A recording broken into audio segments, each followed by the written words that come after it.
Assalamualaikum warahmatullahi wabarakatuh. Puja dan puji syukur kehadirat Tuhan Yang Maha Esa, yang mana dalam kesempatan ini, kita masih diberi kesehatan yang tidak kekurangan sesuatu apapun.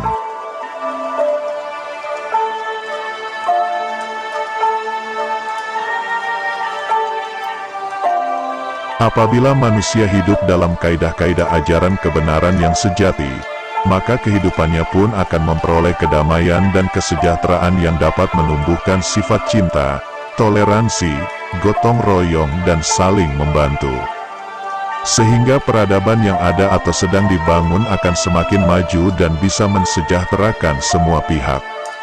Namun kenyataannya pada saat ini, khususnya pada diri sebagian besar petinggi negeri, hanya percaya bahwa hidup itu diatur oleh Tuhan atau kebenaran Tuhan, namun tetap melakukan ketidakbenaran dan kejahatan yang dapat menimbulkan kekacauan dan mengganggu keselarasan, kebahagiaan, ketentraman dan kesejahteraan rakyat. Semua itu terjadi sebagai akibat dari sudah terjadinya pelanggaran terhadap hukum kebenaran ilahi.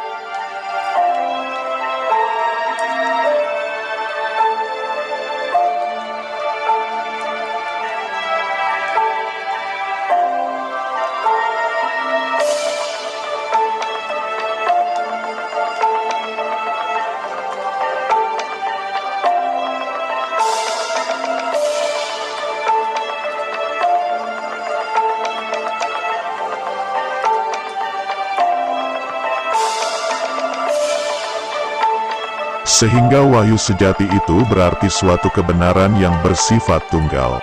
Bahwa kebenaran itu tidak memiliki sifat ganda atau berpasangan yang terdiri dari dua hal yang berbeda sifatnya atau berlawanan. Seperti terang dengan gelap, panas dengan dingin, benar dan salah, putih dan hitam atau merah, dan lain sebagainya. Tidak ada kepastian yang bisa menyamai kepastian Tuhan, karena tidak ada yang dapat menggagalkan kepastian Tuhan. Ini suatu pelajaran hidup bahwa di dalam kehidupan alam semesta dan segala isinya termasuk manusia, hanya terdapat satu kebenaran yang sejati, yaitu kebenaran ilahi.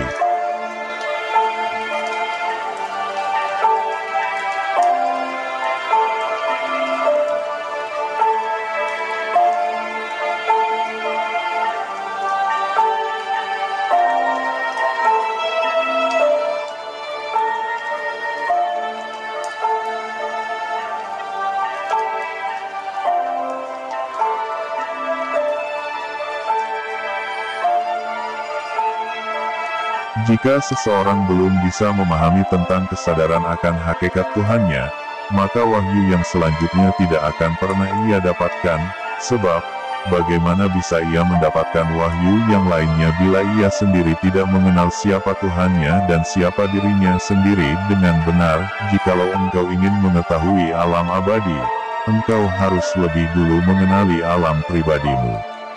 Kalau engkau belum mengetahui alam pribadimu, masih jauhlah alam abadi itu dari dirimu.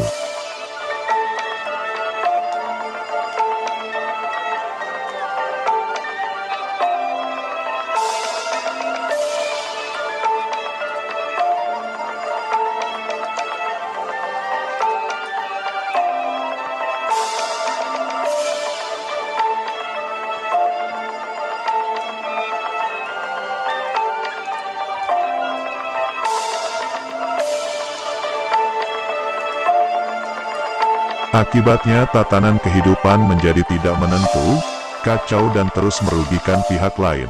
Bahkan pada akhirnya timbullah sifat serakah dan keangkara murkaan. Inilah yang banyak terjadi pada diri para petinggi dan pesohor di negeri ini sekarang. Sehingga bangsa ini pun semakin terpuruk dan jauh dari kejayaan yang semestinya, miskin di tengah tumpah darah yang berlimpah kekayaan. Jadi, seorang pemimpin besar Nusantara itu harus mendapatkan wahyu purba ini. Artinya, sudah bisa menemukan bahwa dirinya selalu berada pada kondisi hati yang telah benar-benar merasa cukup dan pandai bersyukur. Semua itu ia lakukan karena memang telah mengenal siapa Tuhannya dan siapa dirinya sendiri.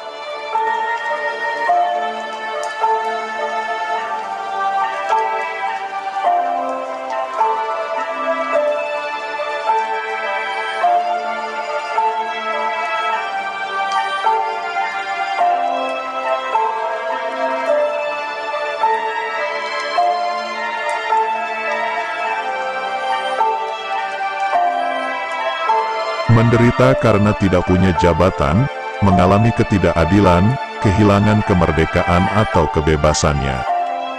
Ia akan tetap bisa menjalani hidup dengan tekun, sabar dan ikhlas dengan tidak perlu harus ambisius demi pemenuhan kebutuhan hidupnya, sehingga ketenangan pun akan didapatkan dalam arti yang sebenarnya. Namun kenyataannya dalam menjalankan kehidupannya, banyak manusia yang masih saja senang mengukur nilai-nilai kehidupannya dengan ukuran yang tidak menentu, kadang mengukur sesuatu dengan kebenaran ilahi, tetapi terkadang mengukur suatu tindakan itu selaras dengan kepentingannya sendiri.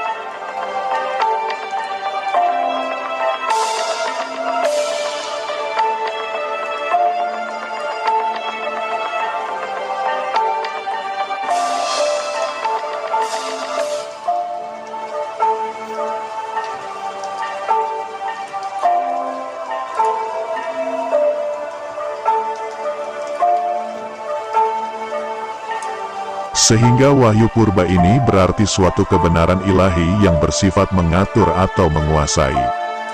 Wahyu purba ini mengandung makna bahwa di dalam kehidupan alam semesta dan isinya, termasuk manusia itu diatur dan dilakukan oleh kekuasaan ilahi. Tegasnya, satu-satunya pengatur dan pemerintah di alam semesta dan segala isinya adalah Tuhan itu sendiri.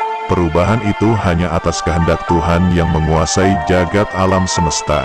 Apabila semua manusia berpegang pada kaidah ini, maka manusia akan hidup dan tidak perlu harus merasa takut pada kekurangan.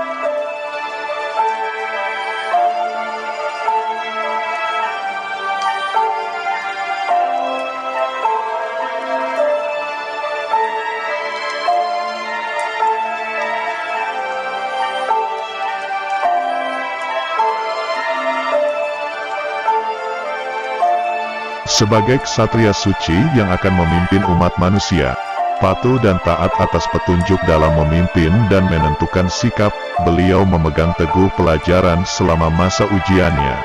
Satrio Piningit merupakan sosok manusia yang sesungguhnya menjaga hukum kehidupan dan sebagai manusia yang bermanfaat bagi alam sekitarnya, hanya mementingkan kebaikan untuk seluruh alam. Terima kasih.